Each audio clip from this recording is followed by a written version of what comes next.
আসসালামু আলাইকুম। আপনি কি জানেন মায়ের অভিশাপ না থাকলেও তার কষ্টভরা দীর্ঘশ্বাস কখনো বিফলে যায় না?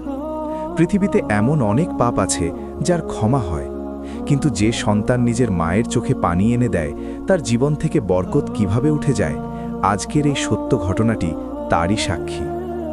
একবার গভীরভাবে চোখ বন্ধ করে ভেবে দেখুন তো, যে মা নিজের জীবনের সবটুকু সুখ, সবটুকু আরাম, নিজের ঘুম, নিজের খাবার শুধুমাত্র আপনার জন্য বিসর্জন দিয়েছেন, সেই মায়ের নরম মনে যখন কোনো সন্তান আঘাত দেয় তখন আসমান পর্যন্ত থরথর করে কেঁপে ওঠে। আমাদের প্রিয় নবী রসুল সাল্লাল্লাহু আলাইহি ওয়াসাল্লাম মায়ের মর্যাদার কথা বলতে গিয়ে উম্মতকে বারবার মায়ের কথা স্মরণ করিয়ে দিয়েছেন। তিনি জানিয়েছেন মায়ের পায়ের নিচেই সন্তানের জান্নাত। একবার এক সাহাবী রসুল সাল্লাল্লাহু আলাইহি ওয়াসাল্লামের কাছে এসে জিহাদে যাওয়ার অনুমতি চাইলেন। রসুল সাল্লাল্লাহু আলাইহি ওয়াসাল্লাম তাকে জিজ্ঞেস করলেন, তোমার কি মা আছেন? তিনি বললেন, হ্যাঁ। তখন নবীজি বললেন, যাও, তোমার মায়ের সেবা করো, কারণ তার পায়ের নিচেই জান্নাত।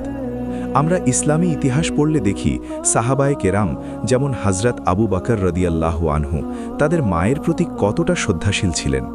একজন মানুষ তার মাকে পিঠে করে কাবাঘর তাওয়াফ করার পরও তার মায়ের এক বিন্দু দুধের ঋণ শোধ করতে পারে না, অথচ সেই জান্নাতকে আমরা দুনিয়ার মোহে পড়ে কত সহজেই না ভুলে যাই, কত অবলীলায় সেই জান্নাতের চোখে পানি এনে দিই। আজকের গল্পটা সাকিব নামের এক যুবকের। সাকিবের বয়স যখন মাত্র 2 বছর, তখন এক ভয়ঙ্কর জ্বরে আক্রান্ত হয়ে তার বাবা মারা যান। মাথার উপর থেকে বাবার সেই বিশাল ছায়া সরে যাওয়ার পর সাকিবের মা যেন এক গভীর অন্ধকারের মধ্যে পড়ে গেলেন। ঘরে কোনো উপার্জনক্ষম মানুষ নেই, সহায় সম্বল বলতে তেমন কিছুই ছিল না। আত্মীয় স্বজন, পরিচিত মানুষজন সবাই যখন এক একে মুখ ফিরিয়ে নিল, তখন সেই অল্প বয়সী বিধবা নারীটি শুধু নিজের এতিম সন্তানের মুখের দিকে তাকিয়ে জীবনের এক ভীষণ কঠিন আর নির্মম যুদ্ধে নেমে পড়লেন। তিনি চাইলেই পারতেন নতুন করে নিজের জীবনটা গুছিয়ে নিতে, দ্বিতীয়বার বিয়ে করে নিজের একটা সুন্দর ভবিষ্যৎ গড়তে, কিন্তু তার বুকের ভেতর শুধু একটাই স্বপ্ন ছিল, তার এতিম ছেলেটা একদিন অনেক বড় হবে, মানুষের মতো মানুষ হবে। সে যেন কখনো বুঝতে না পারে যে তার বাবা নেই। সাকিবের মায়ের দিন কাটত মানুষের বাড়িতে ছোটখাটো কাজ করে, আর রাত কাটত সেলাই মেশিনের চাকা ঘুরিয়ে। কখনো কখনো এমনও দিন গেছে ঘরে হয়তো মাত্র একবেলার খাবার আছে। মা হাসি মুখে সেই সামান্য খাবারটুকু ছোট্ট সাকিবের মুখে তুলে দিয়ে বলতেন, বাবা সাকিব, তুই খেয়ে নে, আমার একদম ক্ষুধা নেই, আমার পেট ভরা। অথচ সেই রাতে হয়তো ক্ষুধার তীব্র জ্বালায় মায়ের পেটে পাথর বেঁধে ঘুমাতে হতো। কিন্তু মায়ের এই নীরব কষ্ট ছোট্ট সাকিব বুঝতে পারত না। সে মায়ের কোলে মাথা রেখে পরম নিশ্চিন্তে ঘুমিয়ে যেত, আর মা তাহাজ্জুদের জায়নামাজে দাঁড়িয়ে চোখের পানিতে বুক ভাসিয়ে আল্লাহর কাছে 2 হাত তুলে দোয়া করতেন, হে আল্লাহ, আমার এই এতিম বাচ্চাটাকে তুমি দুনিয়ার কোনো কষ্ট দিও না, আমার জীবনের সবটুকু সুখ তুমি ওকে দিয়ে দাও মাবুদ। মাঝে মাঝে শীতের রাতে সাকিবের যখন কাঁপুনি দিয়ে জ্বর আসত, মা এক মুহূর্তের জন্য চোখের পাতা এক করতেন না। সারা রাত ছেলের শিয়রে বসে মাথায় জলপট্টি দিতেন, আর পরম মমতায় ছেলের কপালে চুমু খেতেন। জিব্রাইল আলাইহিসসালামের মতো কোনো ফেরেশতা হয়তো সেই দৃশ্য দেখে আসমান থেকে মায়ের জন্য রহমতের দোয়া করতেন। সাকিব যখন একটু বড় হলো, স্কুলে যেতে শুরু করল, তখন মায়ের সংগ্রামের মাত্রা আরও বেড়ে গেল। ছেলের পড়াশোনার খরচ, বই খাতা, নতুন জামা এসব জোগাড় করতে গিয়ে মা নিজের জন্য একটা নতুন শাড়ি পর্যন্ত কিনতেন না। বছরের পর বছর সেই একই ছেঁড়া সুতির শাড়ি তালি দিয়ে পরতেন। ছেঁড়া শাড়ির আঁচল দিয়ে ছেলের ঘাম মুছিয়ে দিয়ে বলতেন, আমার সাকিব একদিন অনেক বড় অফিসার হবে, তখন আর আমাদের এই অভাবের সংসার থাকবে না। সাকিবও মায়ের গলা জড়িয়ে ধরে কচি কণ্ঠে বলতো, মা, আমি বড় হয়ে তোমাকে রাজরানী করে রাখব, তোমার আর কোনো কষ্ট থাকবে না, তুমি শুধু বসে বসে খাবে। দিন গড়াতে থাকে। সাকিবের স্কুল শেষ হয়, কলেজ শেষ হয়। অত্যন্ত মেধাবী হওয়ায় সাকিব শহরের একটি অনেক বড় বিশ্ববিদ্যালয়ে ভর্তির সুযোগ পায়। কিন্তু শহরে থেকে পড়াশোনা করার মতো এত টাকা তো তাদের নেই। তখন সাকিবের মা নিজের শেষ সম্বলটুকু, তার বিয়ের সামান্য একটি সোনার গয়না আর গ্রামের ছোট্ট এক টুকরো জমি বিক্রি করে দিলেন। বুক ভরা আশা নিয়ে ছেলেকে হাসি মুখে বিদায় দিলেন শহরের উদ্দেশ্যে। শহর থেকে সাকিব যখন ছুটিতে গ্রামে আসতো, মা তার জন্য নিজের হাতে তার পছন্দের সব পিঠা বানাতেন, নিজের হাতে পোষা মুরগি জবাই করে রান্না করতেন, নিজে এক টুকরো মাংস না খেয়ে ছেলের পাতে তুলে দিতেন সবটুকু ভালো খাবার। ছেলেকে খাইয়েই যেন তার সব তৃপ্তি। বিশ্ববিদ্যালয়ের গণ্ডি পেরিয়ে সাকিব একদিন সত্যিই শহরের একটা অনেক বড় কোম্পানিতে চাকরি পেয়ে গেল। তার বেতন অনেক, শহরের বুকে তার সুন্দর একটা বিলাসবহুল জীবন শুরু হলো। প্রথম সাকিব প্রতি মাসেই মায়ের কাছে টাকা পাঠাতো, খোঁজ খবর নিত। মা তো টাকার কাঙাল ছিলেন না, তিনি শুধু ছেলের গলার স্বর শোনার জন্য প্রতিদিন ফোন হাতে নিয়ে বসে থাকতেন। এরপর একদিন সাকিবের বিয়ে হলো শহরেরই এক নামি দামি ধনী পরিবারের মেয়ের সাথে। মেয়েটি ছিল আধুনিক জীবনযাপনে অভ্যস্ত। গ্রামের সাদামাটা পরিবেশ বা সাকিবের মায়ের মতো একজন সাধারণ গ্রাম্য নারী তার একেবারেই পছন্দ ছিল না। বিয়ের পর থেকেই সাকিবের জীবনে একটা নীরব কিন্তু ভয়াবহ পরিবর্তন আসতে শুরু করল। যে ছেলেটা একসময় মাকে ছাড়া কিছুই বুঝত না, মায়ের আঁচল ছাড়া যার দুনিয়া অন্ধকার ছিল, সেই ছেলেটার কাছে এখন মায়ের ফোন কলগুলো চরম বিরক্তিকর মনে হতে লাগল। মা যখন গভীর আবেগ নিয়ে ফোন করে বলতেন, বাবা সাকিব কেমন আছিস, তোকে খুব দেখতে ইচ্ছে করছে, একবার আসবি না বাবা? সাকিব তখন বিরক্তি নিয়ে বলতো, মা তুমি বোঝো না আমি এখন অফিসে খুব ব্যস্ত থাকি। বারবার ফোন করে বিরক্ত করবে না, আমি সময় পেলে পরে কথা বলবো। এই পরে আর সহজে আসতো না। মাসের পর মাস পেরিয়ে যেত, সাকিবের আর গ্রামে যাওয়ার সময় হতো না। গ্রামের সেই জীর্ণ কুটিরে একজন বৃদ্ধা মা প্রতিদিন দরজার দিকে ফ্যাল ফ্যাল করে তাকিয়ে থাকতেন, হয়তো আজ তার বুকের ধন তাকে দেখতে আসবে। এভাবে অনেকগুলো মাস কেটে যাওয়ার পর মায়ের মন আর কোনোভাবেই মানল না। ছেলের জন্য তার বুকের ভেতরটা কেমন যেন খাঁ খাঁ করছিল, দম বন্ধ হয়ে আসছিল। তিনি নিজের হাতে সাকিবের পছন্দের কিছু নাড়ু আর তেলের পিঠা বানিয়ে একটা পুরনো কাপড়ের ব্যাগে নিয়ে একাই শহরের উদ্দেশ্যে রওনা দিলেন। শহরের বিশাল বড় বিলাসবহুল ফ্ল্যাটের সামনে যখন তিনি এসে দাঁড়ালেন, তখন তার পরনে সেই পুরনো সুতির শাড়ি, পায়ে ধুলোমাখা স্যান্ডেল, কপালে বয়সের বলিরেখা। কলিং বেল চাপতেই সাকিবের স্ত্রী দরজা খুলল। শাশুড়িকে এই ভিখারির মতো অবস্থায় দেখে তার মুখটা মুহূর্তেই কালো হয়ে গেল। চরম অবজ্ঞার সাথে কোনো মতে ভেতরে বসতে দিয়ে সে সাকিবকে ফোন করে দ্রুত বাসায় আসতে বলল। সাকিব যখন বাসায় ফিরল, তখন তার সাথে তার অফিসের কয়েকজন বড় কর্মকর্তা এবং তাদের স্ত্রীরা ছিলেন। সাকিব ড্রয়িং রুমে ঢুকে দেখল তার মা একটা কোণায় জড়সড় হয়ে খুব সংকোচের সাথে বসে আছেন। মায়ের সেই মলিন চেহারা, পুরনো কাপড় দেখে সাকিবের বুকের ভেতর একটুও মায়া হলো না, একটুও ভালোবাসা জন্মালো না। বরং তার মনে হলো এত বড় বড় মেহমানদের সামনে তার মা আজ তাকে চরম অপমানিত করে দিল। তার স্ট্যাটাস আজ মাটির সাথে মিশে গেল। সাকিব দ্রুত মাকে সেখান থেকে এক প্রকার টেনে সরিয়ে ভেতরের একটা ছোট অন্ধকার ঘরে নিয়ে গেল। ভেতরে গিয়ে যে কথাগুলো সাকিব তার মাকে বলেছিল, তা দুনিয়ার কোনো মায়ের পক্ষেই সহ্য করা সম্ভব নয়। সাকিব রাগে কাঁপতে কাঁপতে দাঁতে দাঁত চেপে ফিসফিস করে বলল, তুমি আমাকে না জানিয়ে এভাবে কেন চলে এলে? আমার এত বড় বড় বন্ধুরা আমাকে কি ভাববে? তুমি কি চাও তোমার এই ভিখারির মতো রূপ দেখে সবাই আমাকে ছোটলোক ভাবুক? কেন আসো তুমি এসব বস্তা পচা খাবার নিয়ে আমাকে অপমান করতে? মায়ের বুকটা যেন মুহূর্তেই ভেঙে চুরমার হয়ে গেল। যে ছেলের জন্য তিনি নিজের পুরো জীবনটা, নিজের যৌবন, নিজের সব সুখ শেষ করে দিয়েছেন, সেই ছেলের মুখে আজ এমন বিষাক্ত কথা। মা কোনো উত্তর দিতে পারলেন না, শুধু ফ্যাল ফ্যাল করে ছেলের মুখের দিকে তাকিয়ে রইলেন। তার চোখের কোণ বেয়ে এক ফোঁটা নীরব জল গড়িয়ে পড়ল। এই জল তো শুধু জল ছিল না, এটা ছিল এক বুক ভাঙা আর্তনাদ। মা কোনো অভিশাপ দিলেন না, কোনো রাগও দেখালেন না, শুধু কাঁপা কাঁপা গলায় বললেন, আমি বুঝতে পারিনি রে বাবা, তোর এত বড় সম্মান নষ্ট হবে। আমাকে মাফ করে দিস, আমি এখনই চলে যাচ্ছি। সাকিব তাকে একবারের জন্যেও থামালো না। মা তার সেই পুরনো ব্যাগটা হাতে নিয়ে ধীর পায়ে বুক ভরা অপমান নিয়ে বাড়ি থেকে বেরিয়ে গেলেন। বাইরের রাস্তায় তখন অন্ধকার সন্ধ্যা নেমেছে। বৃদ্ধা মা একা হাঁটছেন, আর তার বুকের ভেতর থেকে বেরিয়ে আসছে এক চরম কষ্টের দীর্ঘশ্বাস। এই দীর্ঘশ্বাস কোনো সাধারণ দীর্ঘশ্বাস ছিল না, এই দীর্ঘশ্বাস ছিল একজন চরম অবহেলিত হৃদয় ভাঙা মায়ের। আর আপনি তো জানেন, মজলুম আর মায়ের দীর্ঘশ্বাসের মাঝখানে কোনো পর্দা থাকে না, তা সরাসরি আল্লাহর আরশ পর্যন্ত পৌঁছে যায়। এরপর সাকিবের জীবনে নেমে এলো এমন এক অদ্ভুত আধার যা সে কখনো কল্পনাও করতে পারেনি। মায়ের সেই কম্পিত পা দুটো যখন শহরের পিচ ঢালা পথ বেয়ে আস্তে আস্তে রাতের অন্ধকারের ভেতর দূরে হারিয়ে যাচ্ছিল, সাকিবের মনে তখন এক ফোঁটাও অনুশোচনা ছিল না, বরং তার মনে হচ্ছিল যাক, শেষ পর্যন্ত একটা বড় ঝামেলা বিদায় হলো। ড্রয়িং রুমে ফিরে গিয়ে সে তার দামি মেহমান এবং বন্ধুদের সাথে হাসি মুখে আড্ডায় মেতে উঠল, যেন কিছুই হয়নি। খুব স্বাভাবিকভাবেই সে রাতের খাবার খেল এবং শান্তিতে ঘুমাতে গেল। কিন্তু সে ঘুণাক্ষরেও বুঝতে পারেনি যে দরজা দিয়ে তার মা চোখের পানি ফেলতে ফেলতে একটু আগে বেরিয়ে গেছেন, ঠিক সেই দরজা দিয়েই তার জীবনের সমস্ত রহমত, বরকত এবং প্রশান্তি চিরতরে বিদায় নিয়েছে।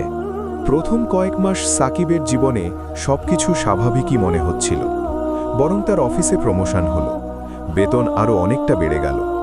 কিন্তু এই প্রাচুর্য ছিল এক সাময়িক মরীচিকা মাত্র।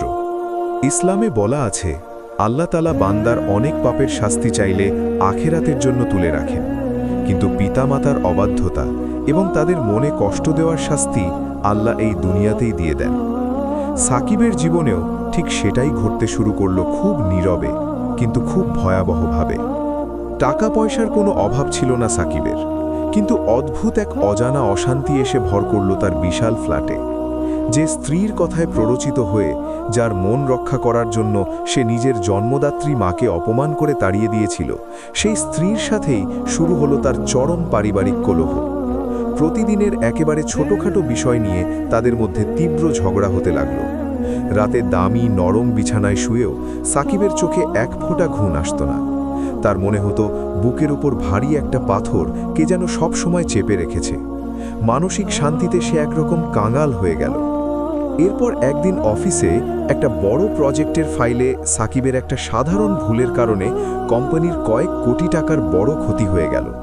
যে বস একদিন সাকিবের প্রশংসায় পঞ্চমুখ ছিলেন, তিনি অফিসের সবার সামনে তাকে চরম অপমান করলেন।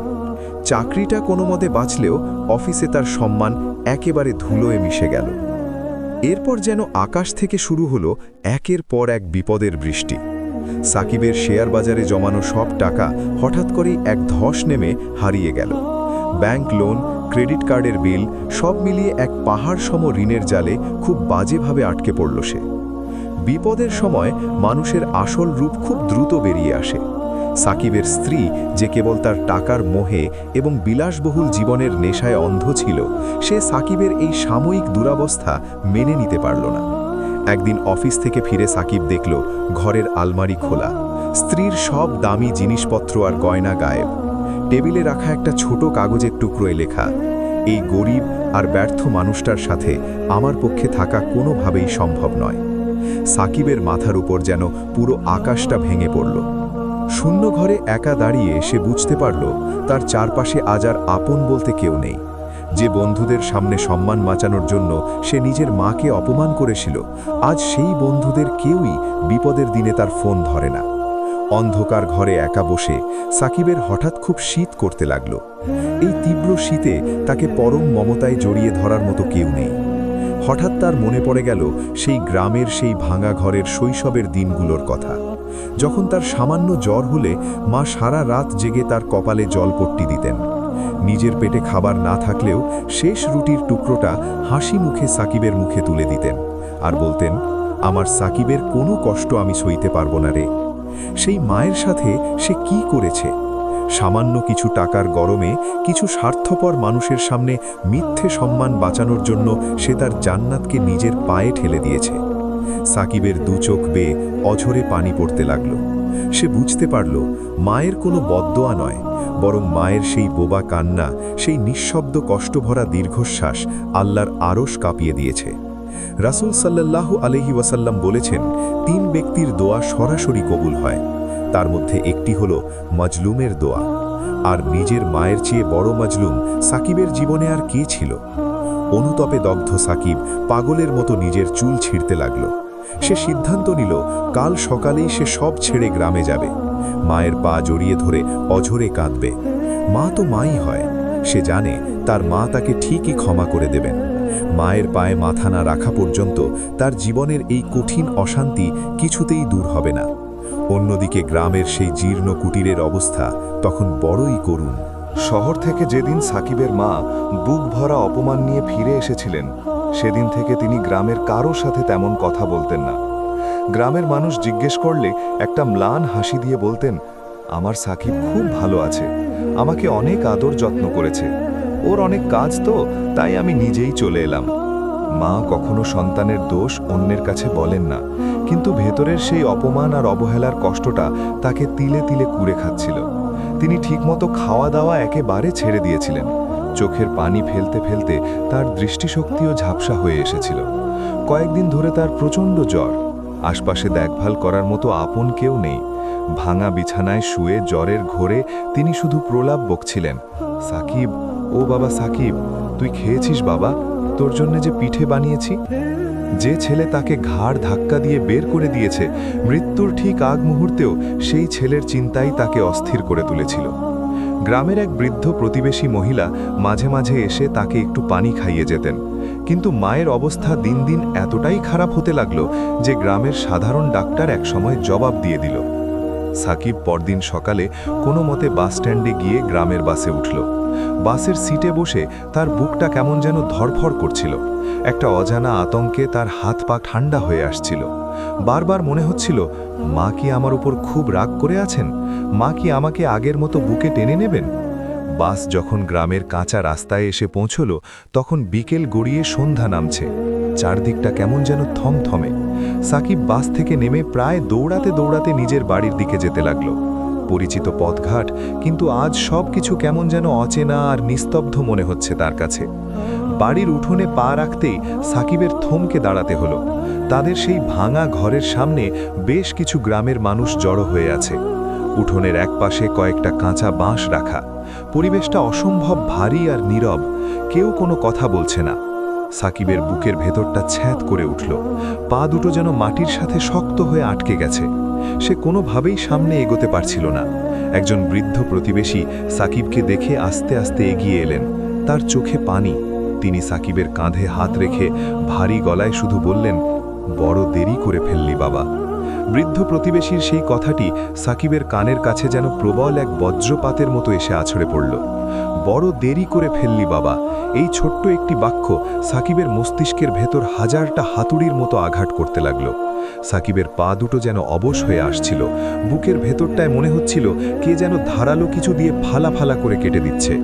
সে বিশ্বাস করতে পারছিল না তার কান যা শুনছে তা সত্যি হতে পারে না। সে পাগলের মতো ভিড় ঠেলে সামনে এগিয়ে গেল। উঠোলের মাঝখানে চাটাইয়ের উপর সাদা কাফনের কাপড়ে মোড়ানো একটি নিথর দেহ রাখা। চারপাশের বাতাস যেন ভারী হয়ে আছে, আর সবাই নীরবে চোখের পানি ফেলছে। সাকিব কাঁপতে কাঁপতে সেই সাদা কাপড়ের কাছে গিয়ে বসল। খুব সন্তর্পণে, ভয় আর প্রবল অপরাধ বোধ নিয়ে সে যখন মুখের ওপর থেকে সাদা কাপড়টা একটু সরালো, তখন তার পুরো পৃথিবীটা যেন এক মুহূর্তের জন্য থমকে গেল। মায়ের মুখটা কি শান্ত, মনে হচ্ছে যেন কত যুগ পর তিনি পরম শান্তিতে ঘুমাচ্ছেন। জীবনের সব কষ্ট, অভাব, না খেয়ে থাকা রাতগুলোর বঞ্চনা আর নিজের নারী ছেঁড়া ধনের দেওয়া সব চরম অপমান ভুলে গিয়ে তিনি আজ এক গভীর ঘুমে আচ্ছন্ন। সাকিবের মনে পড়ে গেল সেই সন্ধ্যার কথা, যেদিন এই মাকে সে ঘাড় ধাক্কা দিয়ে নিজের দামি ফ্ল্যাট থেকে বের করে দিয়েছিল। মা সেদিন কোনো অভিশাপ দেননি, শুধু বলেছিলেন, আমাকে মাফ করে দিস বাবা, আমি এখনই চলে যাচ্ছি। মা সত্যিই চলে গেছেন, একেবারে না ফেরার দেশে চলে গেছেন। সাকিব আর নিজেকে ধরে রাখতে পারল না। সে আছড়ে পড়ল মায়ের নিথর দেহের উপর। বুক ফাটিয়ে এক আকাশভেদী আর্তনাদ করে কেঁদে উঠল। মা, ও মা, চোখ খোলো মা, দেখ তোমার সাকিব এসেছে। আমি শহর থেকে চলে এসেছি মা, আমাকে তুমি আর একবারের জন্য ক্ষমা করে দাও। আমি আর কোনোদিন তোমাকে ছেড়ে যাব না।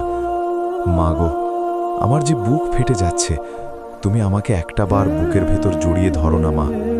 কিন্তু কফনে মোড়ানো সেই নিথর দেহ থেকে কোনো উত্তর এলো না। যে মা সাকিবের একটু কাশির শব্দ শুনলে দৌড়ে আসতেন, আজ ছেলের বুক ফাটা আর্তনাদেও মায়ের চোখের পাতা এক চুলও নড়ল না। রসূল সাল্লাল্লাহু আলাইহি ওয়াসাল্লাম বলেছেন, জান্নাত মায়ের পায়ের নিচে। আজ সাকিবের সেই জান্নাতের দরজা চিরতরে অনন্তকালের জন্য বন্ধ হয়ে গেছে। এখন সে সারা জীবন কপাল ঠুকলেও এই দরজা আর কোনোদিন খুলবে না। গ্রামের মানুষজন সাকিবকে জোর করে সরিয়ে দিল।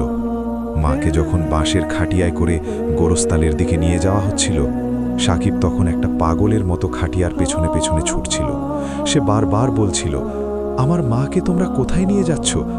আমার মা তো আমার উপর রাগ করে আছে, ওর তো আমাকে ক্ষমা করা বাকি আছে। কিন্তু কেউ তার কথা শুনল না। অন্ধকার কবরের ভেতর মাকে নামানো হলো। একে একে যখন সবাই কবরের উপর মাটি ফেলছিল, সাকিবের মনে হচ্ছিল প্রতিটা কোদালের মাটি যেন তার নিজের বুকের ওপর পড়ছে। যখন শেষ মানুষটিও কবরের পাশ থেকে চলে গেল, সাকিব একা সেই নতুন কবরের পাশে মাটিতে লুটিয়ে পড়ল। সে কবরের কাঁচা মাটি 2 হাত দিয়ে খামচে ধরে অঝরে কাঁদতে লাগল। সারা রাত সে ওই কবরের পাশেই পড়ে রইল, কিন্তু তার এই কান্নার আর কোনো মূল্য আল্লাহর দরবারে ছিল না। পরদিন সকালে টলটলেতে সাকিব তাদের সেই পুরনো জীর্ণ ঘরটিতে ঢুকল। ঘরের এক কোণায় মায়ের সেই পুরনো ভাঙা ট্রাঙ্কটা রাখা। সাকিব কাঁপা কাঁপা হাতে ট্রাঙ্কটা খুলল। ভেতরে মায়ের সেই ছেঁড়া সুতির শাড়িগুলো যত্নে ভাঁজ করা, আর একপাশে পলিথিনে মোড়ানো সেই প্যাকেটটা, যেটা নিয়ে মা শহরে গিয়েছিলেন। সাকিব পলিথিনটা খুলতেই দেখল সেখানে সাকিবের জন্য মায়ের নিজের হাতে বানানো সেই পিঠা আর নাড়ুগুলো অযত্নে শুকিয়ে কাঠ হয়ে আছে।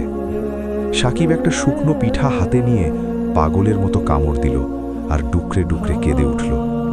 তার মনে হলো সে দুনিয়ার সবচেয়ে দুর্ভাগা সন্তান। যে খাবার তার মা তার জন্য কতটা ভালোবাসা আর কষ্ট দিয়ে বানিয়েছিলেন, সেই খাবার সে মাটিতে ফেলে দিয়েছিল। আজ সেই শুকনো পিঠা চোখের পানিতে ভিজিয়ে খাচ্ছে সে, কিন্তু মা তো আর কোনোদিন নিজের হাতে তাকে খাইয়ে দেবেন না। এরপর সাকিবের জীবনের বাকি দিনগুলোর গল্প বড়ই নির্মম আর ভয়ঙ্কর। ইসলামে বলা আছে, যে সন্তান পিতামাতার অবাধ্য হয়, আল্লাহ তাআলা তার রিজিক সংকুচিত করে দেন এবং দুনিয়াতেই তাকে চরম লাঞ্ছনার স্বাদ গ্রহণ করান। সাকিবের জীবনেও তার ব্যতিক্রম হল না। গ্রামে সে আর থাকতে পারল না। তার মায়ের স্মৃতি তাকে পাগল করে তুলছিল। সে শহরে ফিরে গেল, কিন্তু সেখানে তার জন্য শুধু শূন্যতা আর অপমান অপেক্ষা করছিল। ঋণের দায়ে তার বিলাসবহুল ফ্ল্যাট ব্যাংকের দখলে চলে গেল। চাকরি তো আগেই গিয়েছিল, এবার তার বিরুদ্ধে অর্থ আত্মসাতের মিথ্যা মামলা হলো। যে স্ত্রীর জন্য সে মাকে তাড়িয়েছিল, সে ডিভোর্স পেপার পাঠিয়ে সব সম্পর্ক ছিন্ন করে ফেলল। রাতারাতি কোটিপতি সাকিব রাস্তার এক সাধারণ ভিখারিতে পরিণত হল। তার পরনের কাপড় ছিঁড়ে গেল। না খেয়ে খেয়ে শরীরে শুধু হাড়ের কাঠামো অবশিষ্ট রইল। সে রাস্তায় রাস্তায় ঘুরত আর বিড়বিড় করে নিজের মায়ের সাথে কথা বলত। কেউ তাকে খেতে দিলে সে খেত, না দিলে ডাস্টবিনের পাশে পড়ে থাকত। দুনিয়ার বুকে এটাই ছিল তার জন্য আল্লাহর দেওয়া নগদ শাস্তি। মায়ের চোখের এক ফোঁটা পানির দাম আল্লাহ তাকে কড়ায় গণ্ডায় বুঝিয়ে দিচ্ছিলেন। এভাবে রাস্তায় রাস্তায় ঘুরতে ঘুরতে একদিন এক তীব্র শীতের রাতে সাকিব ভীষণ অসুস্থ হয়ে পড়ল। তার শরীরে প্রচণ্ড জ্বর, ঠিক যেমন জ্বর তার ছোটবেলায় আসত। কিন্তু আজ তার শিয়রে বসে মাথায় জলপট্টি দেওয়ার মতো কেউ নেই। আজ তাকে বুকে টেনে নেওয়ার মতো কেউ নেই। পুরনো এক রেল স্টেশনের অন্ধকার প্ল্যাটফর্মে ছেঁড়া একটা বস্তা গায়ে জড়িয়ে সাকিব কাঁপছিল। তার শ্বাসকষ্ট শুরু হলো। সে বুঝতে পারল হযরত আজরাইল আলাইহিসসালাম তার জান কবজ করতে চলে এসেছেন। চারপাশের অন্ধকার যেন তাকে গিলে খাচ্ছিল। মৃত্যুর ঠিক আগ মুহূর্তে যখন তার গলা দিয়ে ঘর ঘর আওয়াজ বের হচ্ছিল, তখন তার 2 চোখ বেয়ে রক্তের মতো লাল অশ্রু গড়িয়ে পড়ছিল। শেষ নিঃশ্বাস ত্যাগ করার আগে সে শুধু অস্পষ্ট আর করুণ কণ্ঠে একটি কথাই বলেছিল, মায়ের অভিশাপ লাগে না। মায়ের চোখের এক ফোঁটা পানি সন্তানের দুনিয়া আর আখিরাত ধ্বংস করার জন্য যথেষ্ট। আমি আমার জান্নাতকে নিজের হাতে ঘর থেকে বের করে দিয়েছিলাম, তাই আজ আল্লাহ আমাকে তার রহমত থেকে বের করে দিয়েছেন। হে আল্লাহ, আমার মতো হতভাগা আর কাউকে বানিও না। এই কথাটি বলেই সাকিবের চোখ দুটো স্থির হয়ে গেল। চিরকালের মতো এক চরম অভিশপ্ত জীবনের সমাপ্তি ঘটল। আমার প্রিয় ভাইরা এবং বোনেরা, আজ যারা এই ভিডিওটি দেখছেন, একটু নিজের বুকের ভেতর হাত দিয়ে নিজেকে প্রশ্ন করুন তো, আপনার মা ভালো আছেন তো? আপনার কোনো কথায়, আপনার কোনো আচরণে আপনার মায়ের চোখে পানি আসেনি তো? যদি এসে থাকে তবে আল্লাহর দোহাই লাগে এখনই যান, ছুটে গিয়ে মায়ের 2 পা জড়িয়ে ধরে ক্ষমা চেয়ে নিন। কারণ মা যদি একবার দুনিয়া থেকে চলে যান তবে আপনি কোটি টাকা দিয়েও সেই জান্নাত আর ফিরে পাবেন না। মায়ের পায়ের নিচের জান্নাত একবার হাতছাড়া হয়ে গেলে দুনিয়া আর আখেরাতে আপনার চেয়ে বড় গরিব আর কেউ হবেন না। যাদের মা আজ কবরে শুয়ে আছেন, দুহাত তুলে চোখের পানিতে তাদের জন্য আল্লাহর কাছে ক্ষমা চান। ভিডিওটি যদি আপনার হৃদয়কে একটুও নাড়া দিয়ে থাকে তবে এখনই ভিডিওটিতে একটি লাইক দিন এবং আপনার বন্ধু ও পরিবারের সাথে শেয়ার করুন, যাতে আর কোনো সন্তান সাকিবের মতো নিজের জান্নাতকে হারিয়ে না ফেলে। এমন আরও হৃদয়স্পর্শী ইসলামিক সত্য ঘটনা শুনতে আমাদের চ্যানেলটি সাবস্ক্রাইব করে আমাদের পাশেই থাকুন। আল্লাহ আমাদের সবাইকে পিতা মাতার খেদমত করার তৌফিক দান করুন। আমিন।